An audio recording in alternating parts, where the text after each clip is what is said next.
Hello friends, welcome to my channel life with Pranab. বাড়িতে ছোটোখাটো অনুষ্ঠান ভাবছেন কি করে সব অনুষ্ঠান সামলে রান্নাবান্না করবেন? কোনো চিন্তা নেই। আপনি যদি হাওড়া বোটানিক্যাল গার্ডেনের বাসিন্দা হন, তাহলে এক্ষেত্রে আপনার মুশকিল আসান করতে আমি চলে এসেছি। কম খরচে একটা হোম ডেলিভারির ইনফরমেশন আমি আপনাদের এই ভিডিওতে দেবো। যে রান্নাগুলো করতে চাইছেন সেই রান্নার ডিটেলস আপনাকে শেয়ার করে দিতে হবে। হ্যাঁ, কতজনের রান্না হবে আর কী রান্না হবে সেটা কিন্তু আগে থেকে মানে এটলিস্ট ২ দিন আগে এনাকে ফোন করে জানিয়ে দিতে হবে।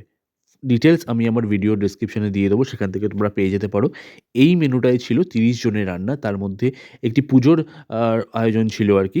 এখানে ছিল খিচুড়ি, পাঁচমিশালি একটা তরকারি, তারপরে হচ্ছে আলুর দম, চাটনি, বেগুন ভাজা এবং পাঁপড়। আ এই সমস্ত রান্নাটাই হয়েছে ৩০ জনের জন্য বাড়িতে গোপাল পুজো উপলক্ষে একদম নিরামিষ রান্না। এছাড়াও যেকোনো রকমের ভেজ, ননভেজ রান্না আগে থেকে বুকিং করে রাখলে ইনি একদম যত্ন সহকারে করে দেন এবং বাড়িতে পৌঁছেও দিয়ে আসেন। আপনার বাড়ি যদি একদম কাছাকাছি হয় সেক্ষেত্রে কোনো ডেলিভারি চার্জেস লাগবে না। যদি একটু ডিসটেন্সে হয় সেক্ষেত্রে ডেলিভারি চার্জেস দিতে হলেও দিতে হতে পারে।